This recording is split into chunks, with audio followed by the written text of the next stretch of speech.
Just when I think I've seen it all and nothing could get worse, I'm reminded of this man right here who would literally abduct women, fly them to his private property in Alaska, strip them naked, and then release them into the wilderness where he would then hunt them down and kill them with his hunting knives and rifles. He killed as many as 21 women the exact same way, yet it took police over 10 years to look into all of the women and girls who suddenly went missing in Anchorage, Alaska. And if you think, well, if there really are people like him, why don't I ever see them? And my answer to that is you do. He was a normal, small little man who owned a popular bakery. Everyone seemed to like him, yet he still got away with literally hunting these women like animals. And I can guarantee, with all of the stuff we see being exposed today, there are more people just like him that have not been caught yet. This is the disturbing case of Robert Hansen, otherwise known as the Butcher Baker of Alaska. And I'm just giving you a fair warning right now that this is the stuff that nightmares are made of. So with that being said, let's talk about it. This is Robert Hansen. Robert grew up in Iowa with his mom and dad, and his dad actually owned a very successful bakery that Robert spent a lot of his youth working at. But Robert didn't have a great childhood. He was painfully shy because he had severe acne and a pretty bad stutter, and because of this, he would routinely get bullied in school. To mentally escape, Robert would spend a lot of his time hunting and doing archery in the woods, and this hobby stayed with him into adulthood. He was very well versed with guns and killing animals, and once an adult, he served 1 year in the United States Army Reserve. After he was discharged, he went on to work as an assistant drill instructor at a police academy in Pocahontas, Iowa. I'm only telling you this because it paints a picture of how everyone saw Robert and the kind of connections that he had. In 1960, he married a woman that he met at the police academy, but it didn't last long, because in December of that year, he was arrested for burning down an Iowa school bus garage. He did it to get revenge on all of those people who bullied him growing up. He was sentenced to 3 years for this, but he only served 20 months, during which he was diagnosed with manic depression with periodic schizophrenic episodes. A psychiatrist said that he had an infantile personality and was obsessed with revenge, but still, they released him early. Robert's wife divorced him after this, which she definitely dodged a bullet, but over the next few years, he would be arrested multiple times for petty theft. In 1967, Robert got remarried and had 2 kids, and he wanted a fresh start, so he and his family ended up moving to Anchorage, Alaska. At least to everyone around him, Robert seemed to have turned his life around. He opened up his own bakery, was super well liked by the community, and even set a bunch of hunting records. Yeah, he was quiet and small and a little weird, but overall he flew under the radar. But of course, this didn't last very long though, because in December of 1971, he would be arrested 2 more times, and unfortunately, this wasn't for things like petty theft. His crimes were escalating and fast. He was first arrested for abducting a woman and attempting to SA her, and the second time he was arrested for actually SA an unidentified sex worker. Robert pleaded no contest to assault with a deadly weapon for the first crime, which essentially means that he accepted conviction and punishment without formally admitting his guilt. And then the SA charge involving the sex worker was dropped as part of a plea deal, which is infuriating. This time, Robert was sentenced to 5 years in prison, but somehow he was released after only serving 6 months. He was released as part of a work release program, but still. He very obviously was dangerous, yet no one seemed to care. Likely because he was going after sex workers, and no one wanted to believe them. It's believed that over the next 10 years, starting in 1971, Robert would begin to kill women. He started out with young girls between the ages of 16 to 19 who were down on their luck, and then he would target sex workers or women who he thought nobody would miss. He would stalk these women and learn their habits, and then he would offer to give them rides. Once inside the car, he would hold them at gunpoint, drive them back to his home,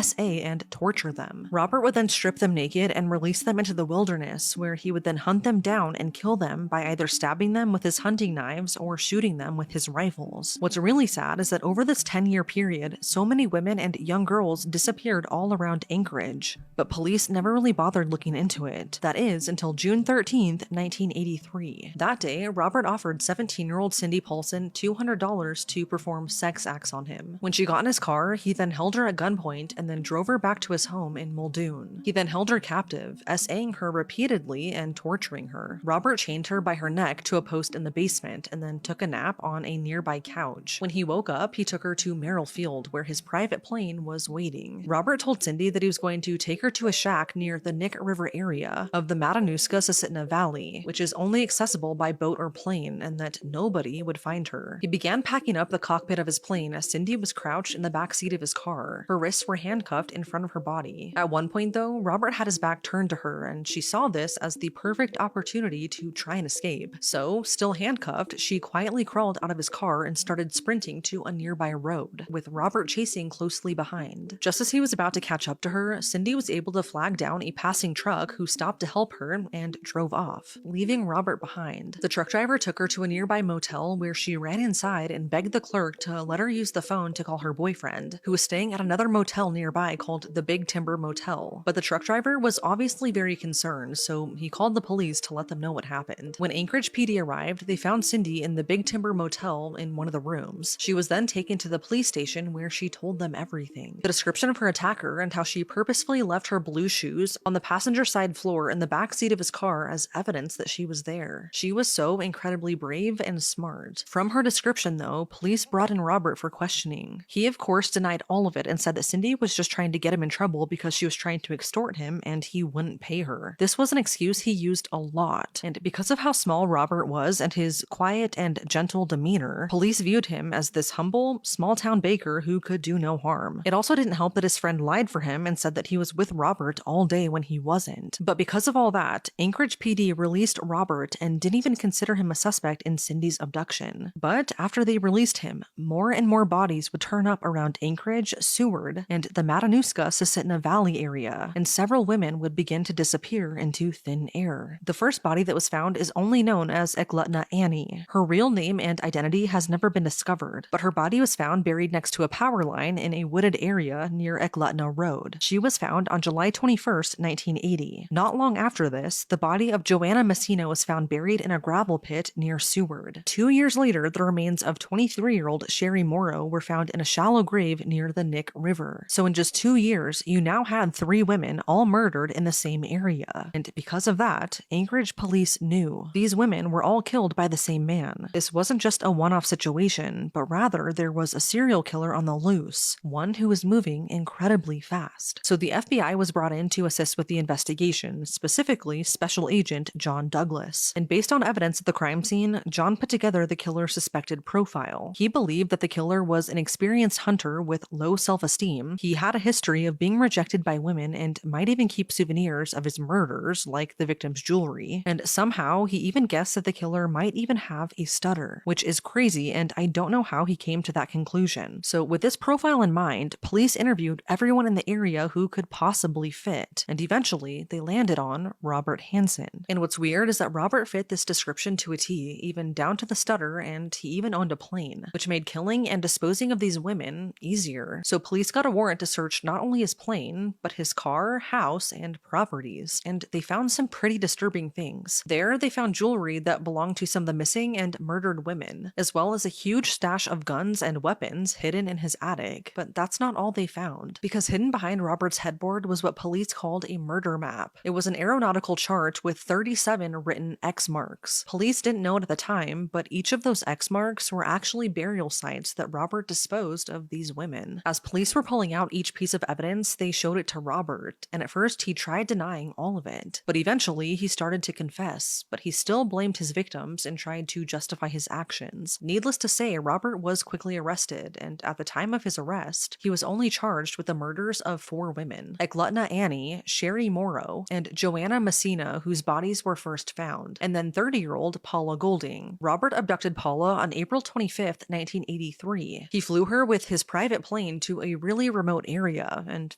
then he let her go. As she ran away naked, he shot her to death and then buried her in a shallow grave. So he was only charged with these 4 murders at first, and then the abduction and SA of Cindy Paulson. As part of an agreement, Robert explained his murder map and ended up confessing to 17 more murders, and he actually led authorities to the women's grave sites. At this point in time, at least 12 of those were unknown to authorities, and it was then that they realized that Robert likely had way more victims than anyone could have thought. All around South Central Alaska, police found 37 different sets of remains, and they aren't sure if they're all connected back to Robert or not, but it's possible that he killed upwards of 21 women. These are his other victims, 17 of which are confirmed. So obviously we have Eglutna Annie, and Robert admitted to stabbing her in the back when she tried to escape from his car. He said that she was a sex worker, and that was his first victim. But sadly, not much is known about her because by the time her body was found, she was mostly consumed by wildlife. Another one of his victims was 18-year-old 22-year-old Celia Van Zanten. Celia left her house on the evening of December 22nd, 1971 to walk to a supermarket, but she never made it. She was reported missing 2 days later, and on Christmas Day, her body was found in Chugach State Park. Her chest was sliced open with a knife. She was bound and SA'd and then dumped into a really deep ravine. What's so sad is that when Robert dumped her, she was still alive, and evidence shows that she tried to climb up the steep hill, but because she was tied up, she couldn't, and she ended up dying of exposure. Robert denied killing her, but it's assumed he did because there was an X marked right at her burial site. Another one of his victims was 17-year-old Megan Siobhan Emmerich. Megan disappeared on July 7th, 1973 from Seward. She was last seen leaving the laundry room at her boarding school, but her body has never been found. Robert denied killing her to police as well, but again, there was an X mark on his murder map exactly where she disappeared from, and it's been reported that Robert did confess to another inmate about killing her and burying her near a remote cabin only accessible by boat. It also has been confirmed that he was in Seward the day she disappeared, so it seems likely that he was responsible for her disappearance. These are the rest of his confirmed victims. 22-year-old Mary Kathleen Thill. She disappeared in 1975 after being seen near her Seward home. Robert later admitted that he killed her and dumped her body in Resurrection Bay. Like I mentioned earlier, 24-year-old Joanna Messina. She was shot near the Snow River in 1980 after he refused to pay her. Her body was left in a gravel pit and badly decomposed when found. 24-year-old Roxanne Eastland. She vanished in 1980 after meeting a man downtown. Robert confessed, but her body was never recovered. 41-year-old Lisa Futrell. Lisa was kidnapped from a nightclub in 1980. Her remains were found years later buried near a gravel pit. 28-year-old Malai Larson. Malai went missing in 1981, and her body was discovered near the Nick Arm Bridge in 1984. Again, like I mentioned earlier, 23-year-old Sherry Morrow. Robert lured her with a fake photo shoot in 1981, shot her multiple times, redressed her after death, and buried her in a shallow grave. 24-year-old Andrea Mona Altieri. She was abducted for a supposed performance job,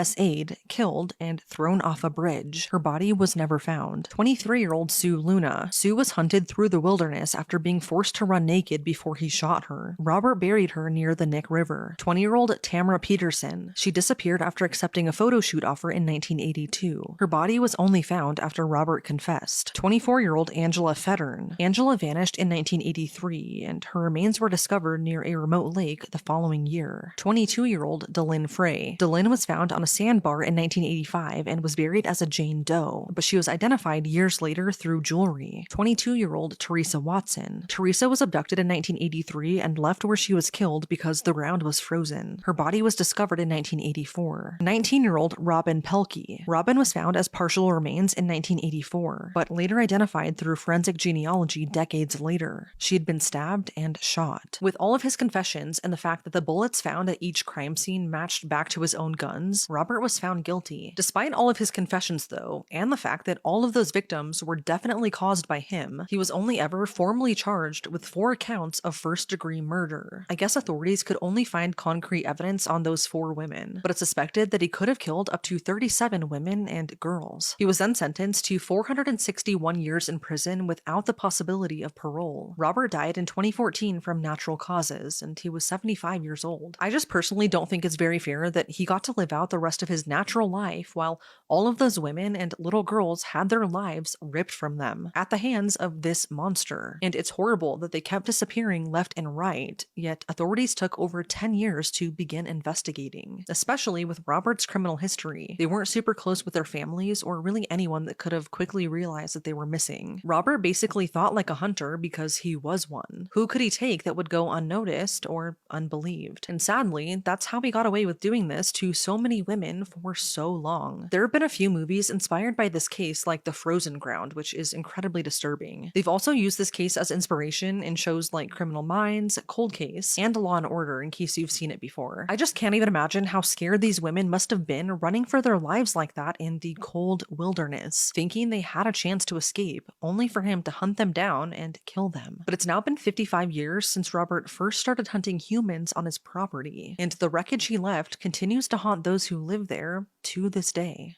If it wasn't terrifying enough that these kids were all abducted from the same county by the same man and then held for days at a time before being killed, then add in the fact that their killer bathed them, fed them, and washed their clothes before killing them and dumping their bodies. What could possibly be more disturbing than that, you may be asking? Well, while police were investigating this, they discovered a horrifying CP ring operating on North Fox Island, which is in the same state that these killings took place in. This was essentially another Jeffrey Epstein Island situation, but specifically for young troubled boys. But then police find that these two cases might actually be connected. Whoever killed these kids more than likely visited North Fox Island and traumatized those kids as well, yet they have never been caught. This is the disturbing case of the Oakland County child killer, and it is still unsolved, meaning the killer could still be out there. So let's talk about it. So between February 1976 and March of 1977, a serial killer began terrorizing Oakland County, Michigan, and snatching little kids off the street. 2 little boys and 2 little girls were taken within minutes, and the circumstances of their abductions are terrifying. Each child's body would be found in a public area within 19 days of their disappearance, and they'd all been strangled and suffocated, with the exception of one who had been shot in the face with a shotgun. But what's so scary is that the killer would hold these kids captive for days or even weeks, and during that time he would sexually abuse them, feed them, bathe them, and even wash their clothes before ultimately killing them and dumping their bodies all throughout Oakland County, where they could be easily seen from the road. This story begins with 12-year-old Mark Douglas Stebbins. On February 15th, 1976, Mark left for a pool tournament, but he never made it back home. His mom soon reported him missing, which sparked a quick investigation, and everyone had hope that he would be found alive. His mom would even set out a plate of dinner for him every single night at the dinner table in hopes that he would walk back through the front door. But sadly, that would never happen, because 4 days later, Mark's body was found laying on a pile of wood in the parking lot of an office building in Southfield. He was fully clothed in the same clothes that he was wearing when he disappeared, except they were unusually clean. An autopsy confirmed that he'd been strangled to death and was SA'd with a foreign object. He also had 2 big lacerations on the back of his head, and there was evidence of rope marks on his wrists and ankles, which indicated that he'd been bound during his entire captivity. Michigan State Police tried finding whoever did this, but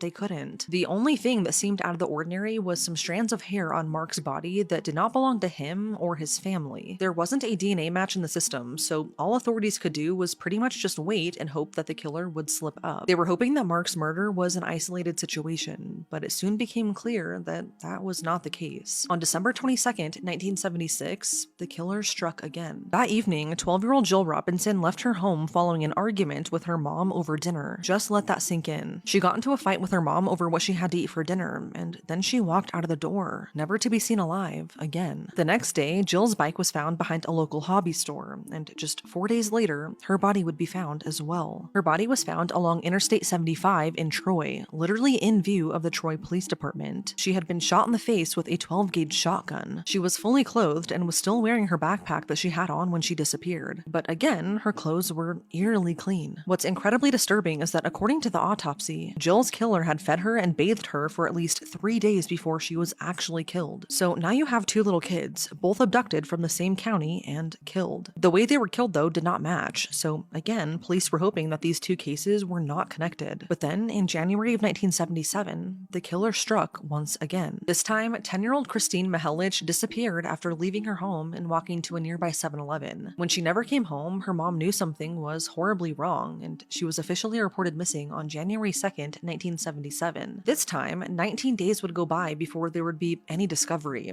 and just like the others, it was very gruesome. On the morning of January 21st, a mail carrier discovered Christine's body on the side of the road in Franklin Village. She too was fully clothed and was in clear view of nearby homes. According to the autopsy report, Christine had been smothered to death less than 24 hours before being found. After the discovery of her body, police could no longer ignore what was blatantly happening in Oakland County. There was a serial killer on the loose targeting these young children, and the similarities between each case were just too strong to ignore, and it didn't take long for the killer to strike once again. On the evening of March 16th, 1977, 11-year-old Timothy John King left his house and walked to a nearby pharmacy, but Timothy never made it back home. This time, a massive search was launched, and no stone was left unturned. Michigan police even put together a huge task force involving police officers in 13 different communities. So this was a major operation to find Timothy, and fast. Sadly though, 6 days later, Timothy's body was found by two teenagers in a shallow ditch along Gill Road in Livonia. Just like Mark, he had been essayed with a foreign object and then suffocated approximately 6 hours before he was found. According to his autopsy, the killer fed him KFC right before he died and also cleaned and groomed him while in captivity, just like the others. So now you have 4 little kids all dead and a killer on the loose that no one was able to track down. I mean, this was national news, and because they were all killed, likely by the same person and all taken from the same county, the person who was responsible became known as the Oakland County Child Killer, and the search for him became a manhunt. And at the time this was taking place, this was the largest murder investigation in US history. Everyone knew about it because it was plastered on every news station, every radio show, and on posters taped all throughout the county. It was huge, and time was of the essence in finding this killer. Luckily, after Timothy disappeared, a woman came forward claiming to have seen a man talking with a little boy who resembled Timothy in the parking lot of the pharmacy where he disappeared from. The little boy was holding a skateboard, and next to both of them was a blue AMC Gremlin. Based on this woman's description, police were able to put together this composite sketch of the killer, which they then released publicly, as well as a photo of a similar car. Now that they finally had a car identified, police interviewed every AMC Gremlin owner in Oakland County, but it led nowhere. However, police were able to create a profile of the killer based on witness testimony, and from that, they believe that the Oakland County child killer is a man between the ages of 25 to 35. He has a dark complexion with shaggy hair and big sideburns. It's thought that he had a job that allowed him to move freely around the county and that made him appear trustworthy to kids, and that he was very familiar with the area and had a space that was safe and secluded enough to keep these kids captive for a long time without making his neighbors suspicious. During this massive investigation, police received over 18,000 tips, which led to about 24 arrests of men on unrelated sex charges against kids. But that's not all. One of the reasons why I made this video about this case is because of its ties to North Fox Island, which I just made a video about. During this investigation and trying to hunt down the Oakland County child killer, police discovered a multi-state CP ring that was operating on North Fox Island. I've linked my other video about the island to this one if you want more information on it. But essentially, the island was owned by this man, Francis Sheldon. He, along with some other child predators, created this fake nonprofit organization called Brother Paul's Children's Mission, and it was advertised as the 6-day island retreat for troubled little boys so that they could mentor them and teach them things. But once the boys were flown to this private, secluded island, they were forced to do horrible things with all of the wealthiest CP customers and subscribers to the island, and with the other little boys there. This was all filmed too. It was absolutely horrible. And I mentioned this island again for 2 reasons. So while the police were trying to track down the Oakland County child killer, they discovered the horrors that were taking place on this island, and then some arrests were made and the operation was shut down. But I also bring this up because of one of the suspects and his ties to North Fox Island, and I'll go more into detail on that in just a second. So as the years passed, the case grew more and more cold, and as of this recording, the Oakland County child killer has never been found. Whoever killed these kids somehow evaded authorities, and their murders remain unsolved. Despite this though, we do have some theories on who could have possibly done it. Suspect number 1 came from someone who called themselves Alan. So a psychiatrist who was working for the task force actually received a letter from this Alan guy, but it was riddled with spelling errors and seemed kind of erratic. But Alan claimed that he was a slave for the real killer, who he called Frank. He wrote about helping Frank kill these little boys, and he wanted the psychiatrist to print a riddle in the upcoming newspaper. The riddle said, quote, "The Weather Bureau says trees to bloom in 3 weeks." Alan said that he would provide photos for proof in exchange for immunity, but he never provided them, and then he went radio silent. He was never heard from again, so if he was actually involved, no one knows. Suspect number 2 is Archibald Edward Sloan, a child molester who targeted young boys in his Michigan neighborhood. Like I mentioned earlier, Timothy was last seen next to a blue car, and over the years, police have shifted what they think the car actually was. Instead of an AMC Gremlin, it could have been a blue Pontiac Bonneville, and guess who owned one of those? Archibald. But what officially made him a person of interest was, like I mentioned earlier, the strange hairs that were found on Mark and Timothy's bodies. When authorities searched Archibald's car, they found hair samples on a seed that came back as a match to what was found on the boys' bodies. But the interesting part is that the hairs didn't actually match Archibald. They matched to someone that he possibly knew, or maybe even lent his car to during that time. Police haven't been able to track down who this hair actually belongs to. But I guess Archibald was known to lend his car to a lot of random people, so it could be anyone. This, paired with the fact that Archibald didn't really match the killer's description, he was somewhat ruled out as a suspect. The third suspect is Ted Lamborghini, a retired auto worker who was involved in a 1970s sex ring that preyed on young boys in Detroit. In 2006, he was charged with 19 counts of S.A.ing children, and just a year later, Michigan police made a public statement that Ted was the top suspect in the Oakland County child killings. He ended up pleading guilty to 15 out of the 19 charges against him, rather than accepting a plea deal that would have required him to take a polygraph test on the Oakland County child killings case. He was also offered a reduced sentence to, again, just take a polygraph regarding the Oakland case. Yet he refused, and he rejected this offer. If he was innocent, I don't know why he wouldn't just take the damn polygraph test. So to me, Ted seems like a great fit, but no physical evidence was ever found tying him to the case, so he was never formally charged. The fourth and final suspect is this man right here, Christopher Bush. Christopher was in police custody shortly before Timothy's abduction for involvement in CP, and after he was looked at as a possible person of interest in the Oakland County child killing case, Christopher took his own life in 1978. But two things about him really stand out to me. One is that when police were searching his apartment, they found bloodstained ligatures as well as a hand-drawn photo of a little boy screaming pinned to his wall. The little boy eerily resembled Mark, the first Oakland County victim. There was no known activity from the Oakland County child killer for about 20 months prior to Christopher's death, though, which is odd. In 2012, DNA evidence fully exonerated and cleared Christopher. But what's weird and pretty damning is that Christopher liked to visit a certain island. And can you guess which one? Yep.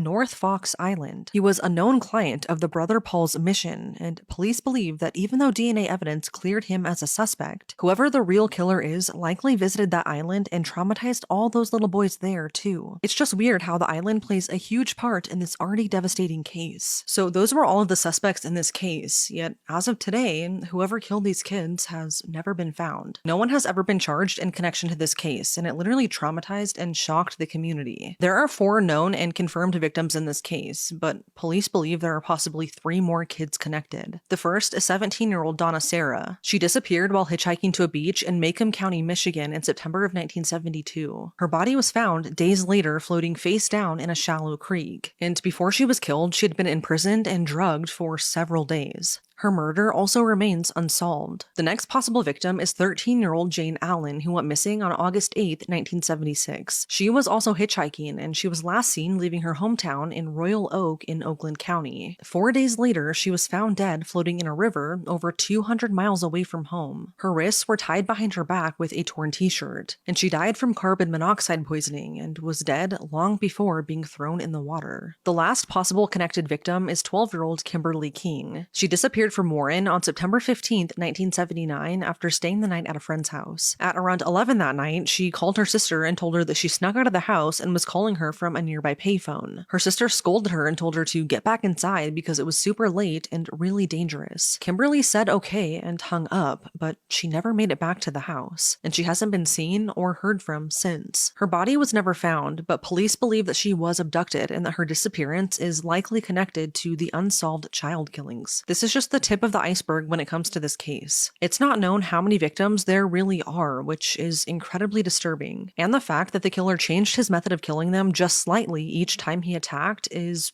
terrifying. But it's now been 50 years. Whatever really happened to all of those kids remains a mystery, and whoever killed them could still be out there.